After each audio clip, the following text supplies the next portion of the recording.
할렐루야! 오늘 하루도 성령의 능력과 인도하심으로 승리하는 하루가 될 것입니다. 예수 그리스도의 신령한 보혈이 우리의 삶과 가정과 직장과 사업터에 덮어질 것이며 그곳에 하나님의 임재와 영광이 충만하게 채워질 것입니다. 오늘도 믿음으로 바라보며 함께 기도하며 나아가길 원합니다. 8월 11일 수요일 아침 예배 성삼위 하나님께 올려드립니다. 우리 다 함께 사도신경으로 신앙을 고백하며 이 아침을 시작하기 원합니다.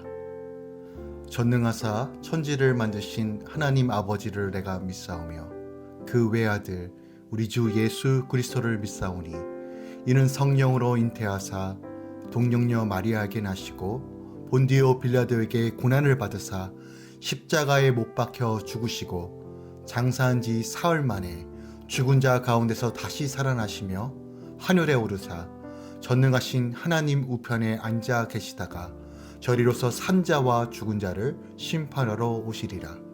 성령을 믿사오며 거룩한 공예와 성도가 서로 교통하는 것과 죄를 사하여 주신 것과 몸이 다시 사는 것과 영원히 사는 것을 믿사옵나이다. 아멘. 오늘 하나님의 말씀은 사도행전 15장 36절부터 16장 5절까지입니다. 사도행전 15장 36절부터 16장 5절까지입니다.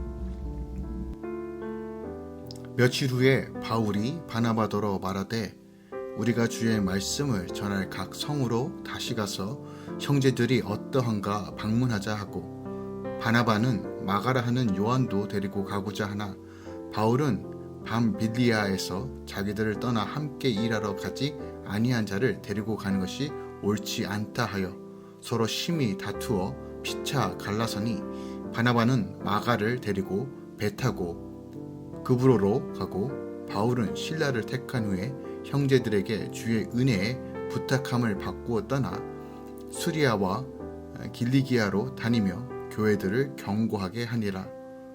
바울이 더베와 루스드아에도 이름에 거기 디모데라 하는 제자가 있으니 그 어머니는 믿는 유대 여자요 아버지는 헬라인이라. 디모데는 루스드라와 이고니오에 있는 형제들에게 칭찬받는 자니 바울이 그를 데리고 떠나고자 할새 그 지역에 있는 유대인으로 말미암아 그를 데려다가 할례를 행하니 이는 그 사람들이 그의 아버지는 헬라인인 줄 다 아미러라. 여러 성으로 다녀갈 때에 예루살렘에 있는 사도와 장로들이 작정한 규례를 그들에게 주어 지키게 하니 이에 여러 교회가 믿음이 더 굳건해지고 수가 날마다 늘어가니라. 아멘. 하나님의 말씀입니다. 사도행전 15장 36절부터는 이제 바울의 2차 전도 여행이 시작되는 내용이 담겨져 있어요. 안디옥에서부터 로마까지 확장되어가는 과정 중 AD 49년부터 52년까지 대략 3년간에 걸친 2차 선교 여행의 시작이 오늘 본문에 담겨져 있는 거예요. 당시 바울은 2차 선교 여행을 대략 한 4,500km에서 5,600km 정도를 여행하며 복음을 증거합니다. 이 거리는 1차 전도 여행에 비해 대략 2배 정도가 더 많은 거리입니다. 그만큼 바울은 2차 전도 여행에 온 열정과 온 마음을 다하여 전도하였다는 것을 보여주고 있어요. 먼저 오늘 본문은 바울의 제2차 전도 여행의 시작과 수리아와 길리기아 지방 및 남부 갈라디아 지역에서의 사역을 보도하고 있습니다. 선교 여행을 앞두고 바울과 바나바가 마가 요한의 동행 여부를 놓고 서로 견해 차이를 보임으로써 결별하게 된 사실이 기록되어 있어요. 당시 바울과 바나바는 예루살렘 공의회에서 이방 선교를 위한 선교사로 공식 인정받은 사람들이었어요. 예루살렘의 공의회 결정은 이방 선교에 심려를 기울였던 바울과 바나바에게 매우 큰 힘이 되었을 것입니다. 그래서 바울은 바나바와 함께 안디옥 교회에서 사역하던 중 1차 전도 여행 당시 세웠던 교회들을 다시 돌보아 볼 것을 바나바에게 제안합니다. 사실 안디옥 교회는 이제 어느 정도 완전한 자립을 할 수 있는 데까지 성장하였기에 이제는 안디옥 교회가 아닌 그 전에 세웠던 교회를 돌아보는 것이 지금 마땅히 해야 할 일이라고 판단했던 것 같아요. 그 이유는 다른 지역 교회들은 여전히 미약하며 여러 위험 속에 노출되어 있는 상태였기 때문에 그래요. 이에 바울은 두 번째 전도 여행을 바나바에게 제안함으로써 같이 떠나자라고 한 거예요. 그러나 바울과 바나바의 2차 전도 여행 계획은 바나바가 마가 요한을 그들의 조력자로 추천하면서 문제에 부딪힙니다. 마가 요한은 바나바의 조카로서 1차 전도 여행 때 선교 사역을 도왔던 인물입니다. 그러나 그는 무슨 이유인지는 알 수 없으나 1차 전도 여행 도중 버가에서 예루살렘으로 돌아가고 맙니다. 이것은 사도행전 13장 13절에 기록되어 있어요. 아마도 이러한 이유로 바울은 마가 요한을 신뢰하지 못하였던 것 같아요. 그래서 바나바의 제안을 거절합니다. 결국 두 사람은 이 일로 심히 다투어 갈라서게 되는데 바나바는 마가 요한을 수종자로 데리고 가고요. 바울은 실라를 택하여서 각각 다른 길로 선교 여행을 떠나게 됩니다. 오늘 본문에서 우리가 좀 두 가지를 주목해야 하는데 첫 번째는 바울과 바나바가 결별하는 과정에서 나타난 문제점이에요. 두 사람은 모든 선교에 대한 뜨거운 열정과 헌신된 마음을 가지고 있었어요. 그러나 두 사람은 서로를 이해하려는 마음이 부족하여 결국 결별하게 되는 지경까지 이른 것이에요. 표면적으로 한번 생각해 볼게요. 사리 분별이 정확하고 하나님 나라를 위한 사역에 사사로운 감정까지 저버린 냉철한 성품을 지녔던 한 번의 실수도 용납하지 못한 바울의 차가운 성격과 형제의 허물을 감싸주는 포용력과 온유함을 지녔으나 공사를 확실히 구별하지 못한 바나바의 우유부단한 성격이 결국 마찰이 일어난 것이에요. 그리고 이것으로 인하여 결국 이들은 결별하게 됩니다. 보편적으로 교회 분쟁의 주요 원인은요, 상대방을 이해해 주지 못하고 지나치게 자신만의 의견을 내세울 때 늘 발생한다는 것이에요. 오늘 이 본문을 통해서 이들의 다툼을 통해서 정말 하나님을 사랑하고 정말 하나님의 뜻 가운데 걸어가려고 하는 자들도 여전히 인간이기에 이런 어려움과 연약함이 있다는 사실도 보여줌으로써 또한 성도들이 먼저 자신의 의견을 지나치게 주장하기보다는 함께 기도하며 존중하며 주의 뜻이 무엇인지 더 귀 기울인 것이 중요함을 오늘 본문을 통해서 보여주고 있습니다. 또한 두 번째 포인트는 그럼에도 불구하고 인간의 부족함에도 불구하고 하나님의 뜻을 이루는 방편으로 주님께서 이용하신다는 거예요. 참 하나님은 놀라우신 분입니다. 이런 인간적인 갈등을도 하나님께서는 사용하신다는 거예요.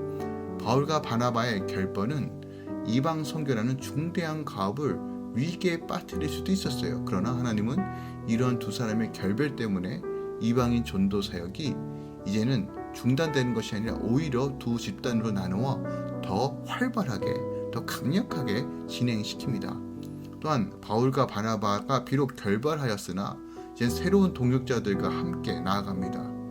그래서 바울은 실라와 함께, 그리고 바나바는 마가와 함께 진행되죠. 또한 16장에 보니까 바울은 또 영적인 아들 디모데를 만나게 됩니다. 더욱 사역이 확장되고 전진되는 것이 본문이 기록하고 있는 것이에요. 당시 예루살렘 교회의 한 지도자이자 로마 시민권을 갖고 헬라어를 유창하게 구사했던 실라는 바울에게 아주 큰 힘이 되었을 거예요.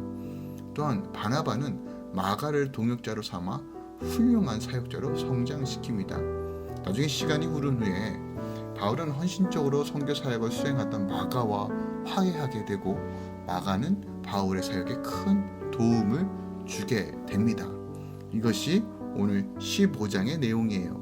또한 16장은 오늘 바울이 1차 전도 여행 때 믿게 된 디모데가 1년이 지난 후에 충성된 제자가 되었다는 것을 확인하고 다시 한번 동역자로서 함께 하기를 권하고 함께 동행하게 됩니다. 당시 디모데가 이렇게 평가되고 있어요. 믿는 형제들에게 칭찬받는 자였다라고 말합니다. 믿는 사람이 하나님께만 인정받으면 되는 것이 아니라 사람들에게도 칭찬과 인정을 받았다는 것에 아주 중요한 내용이 담겨져 있어요. 즉 우리는 하나님뿐만이 아니라 사람에게도 인정받아야 함을 오늘 성경이 우리에게 가르쳐주고 있어요. 또한 바울이 이방인에게 할례를 행할 필요가 없음에도 불구하고 디모데를 데려다가 할례를 행한 것은 유대인이 무서워서가 아니라 2차 선교지에 유대인들이 있었기 때문입니다. 이것으로 인하여 디모데가 어려움을 받지 않도록 일부러 할례를 행한 것이에요.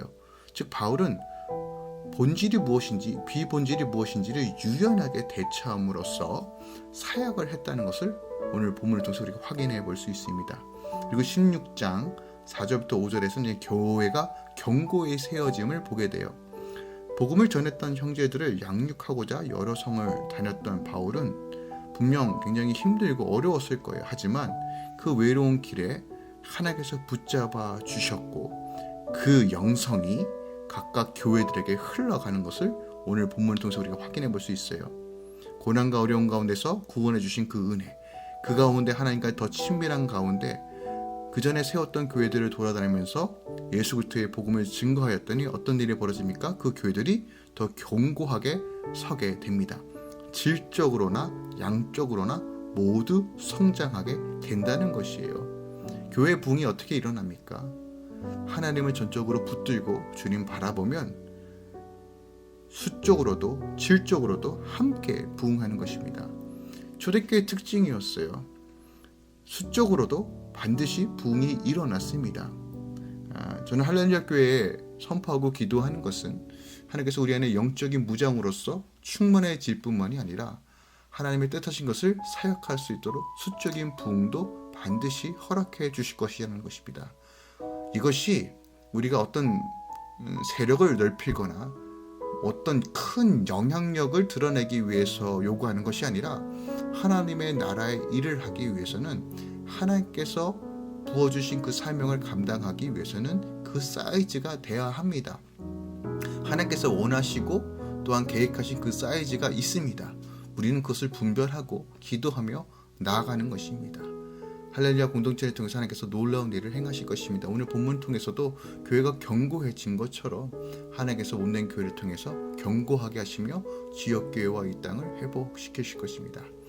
오늘 본문 말씀을 통해서 우리가 붙잡고 나아가야 할 말씀이 무엇이 있을까요? 저는 36절 말씀을 한 번 더 묵상해 보기 바랍니다.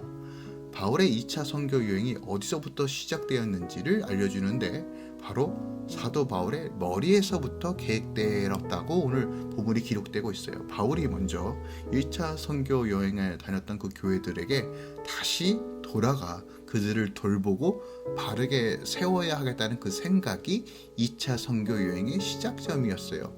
그러나 하나님은 더 큰 뜻이 있으셨습니다. 바로 그렇게 돌아보는 것이 아니라 이젠 선교의 방향을 유럽 쪽으로 트시는 것이에요. 바울은 상상조차 할 수 없었던 가장 큰 계획이었어요. 하지만 하나님께서 바로 아시아의 선교를 막으시고 드로아에서 유럽으로 건너가도록 환상 가운데 강력하게 역사하심으로 그전 교회를 든든히 세워갈 뿐만이 아니라 이제 선교가 유럽 쪽으로 확장되도록 트셨다는 것이에요. 바울의 계획은 아주 자그마한 거였지만 하나님은 더 큰 뜻이 있었습니다. 또한 이 과정 중에 어떤 일이 있었습니까? 바나바의 갈등이 있었어요. 어떻게 보면 엄청난 손해입니다. 안디옥 교회와 또 이방인 교회를 세워가는 이 과정 가운데서 전력이 반으로 나누어지게 되었는데 하나님은 이 두 그룹을 새롭게 하심으로써 또한 동역자 마가와 실라를 통해서 더 진취적이고 확실하게 복음을 증거할 수 있는 두 그룹을 만드십니다. 오늘 본문이 우리에게 무엇을 말하고 있습니까? 물론 우리가 인생을 살아가면서 계획을 세우는 것은 매우 중요합니다. 더 나은 삶, 또한 실수를 줄이고 또 체계적으로 지혜롭게 살기 위해서는 계획을 세우는 것이 매우 중요합니다. 그러나 그리스도인이라면 동시에 우리의 마음과 생각 중심에 무엇을 자리 잡고 있어야 되냐면 내 생각과 내 계획보다도 하나님의 계획과 섭리가 더 완전하다는 사실을 믿는 것입니다. 나의 계획이, 나의 사업이 번성해야 그리고 잘 진행돼야 행복할 것 같지만, 내 자녀가 이 대학에 가야지만 형통할 것 같지만, 내 생각에는 이 사람을 만나야지만, 이 비즈니스를 해야지만 내가 더 잘 나갈 것 같지만, 하나님은 때론 그것이 아닐 수 있음을 우리에게 분명히 가르쳐주고 계세요. 그 과정 중에 때로는 하나님은 엎으시기도 하고, 때로는 사업을 망하게 하시며, 때로는 내가 진행하고 있는 길을 전적으로 막으시고 멈추게 하시는 일들도 하신다는 것이에요. 그런데 이것은 성경 곳곳에서 우리가 발견할 수 있어요. 대표적으로 모세를 보면 40세에 자기 민족을 돌아볼 마음이 생겨 자기 힘으로 민족을 구원하려고 했을 때 어떤 일이 벌어집니까? 결국 살인을 하게 되고 애굽에서 쫓겨나는 신세가 됩니다. 다윗도 마찬가지예요. 어떤 계획을 추진하고 계획하고 또한 자신의 군사력을 파악하기 위해 인구조사를 하였는데 어떤 일이 벌어집니까? 하나님의 징벌로 인하여 그 피해를, 엄청난 피해를 받게 되죠. 바울도 마찬가지죠. 오늘 본문에서 또 사도행전에 나오는 게 뭐예요? 아시아의 복음을 증거하는 거, 또한 그전교회를 견고하게 세우는 것이 목표였는데 하나님께서 어떻게 트십니까? 이제 유럽으로 사도 바울을 트십니다. 나의 계획과 하나님의 계획이 다름을 인정하고 내 계획이 깨어지고 내 생각이 무너지더라도 완전하신 하나님이 우리를 붙드시고 계심을 믿는다면 우리는 다시 일어나며 나아갈 수 있습니다. 기억합시다. 하나님의 인도하심에는 실패가 없습니다. 나의 계획에는 실패가 있을 수 있어도 하나님의 계획은 완전합니다. 하나님은 그의 백성을 선하게 인도하십니다. 몸된 교회를 통해서 하나님 나라를 세워갈 것이며, 또한 할렐루야 모든 공동체와 사업 가운데 하나님께서 계획하시고 선하게 인도해 주실 것입니다. 그분을 신뢰하고 그분을 믿음으로 바라볼 때 오늘도 우리는 그 하나님의 풍성함을 경험할 수 있습니다. 오늘 하루 다시 한번 주님께 우리의 모든 삶을 내어드리고 주님께 온전히 순종하고 복종하고 말씀 가운데, 성령 가운데 걸어가시길 예수 그리스도 이름으로 부탁드립니다. 기도하겠습니다. 아버지 감사합니다. 오늘 바울과 바나바의 이 결별되는 이 장면을 통해서, 또한 하나님께서 어떻게 바울을 인도하시는지에 대한 이 그림을 보면서 하나님께서 나의 삶 가운데 여전히 개입하시고 나를 인도하신다는 이 믿음으로 살길 소망합니다. 내 계획이 실패하고 내가 넘어지고 내가 좌절할 수 있지만 하나님은 여전히 일하시고 하나님의 인도하시면 실패가 없다는 이 진리를 깨닫고 오늘도 믿음으로 걸어가길 소망합니다. 다 주님께 맡겨드리고 주님의 지혜로 채우길 소망하오니 성령 하나님 오늘도 지혜와 계시의 영을 열어주셔서 할렐루야 모든 공동체와 함께 기도하며 주님 바라보는 모든 주의 성도들에게 힘을 더하여 주시옵소서. 예수 그리스도의 이름으로 일어나게 하여 주시옵소서. 소망 되신 주님으로 날마다 하나님께서 주신 그 풋부신 꿈으로 믿음으로 걸어갈 수 있도록 역사하여 주시옵소서. 이제는 우리 주 예수 그리스도의 은혜와 우리 하나님 아버지의 놀라우신 사랑과 성령님의 내주셨던 충만 역사하심이 오늘도 성령의 음성을 따라 주의 뜻 가운데 걸어가며 좌절하고 넘어지는 것이 아니라 전적으로 주님의 손을 바라보고 주의 얼굴을 바라보며 믿음으로 걸어가는 모든 주의 성도들의 삶 가운데 이제부터 영원까지 함께 있을지어다. 아멘.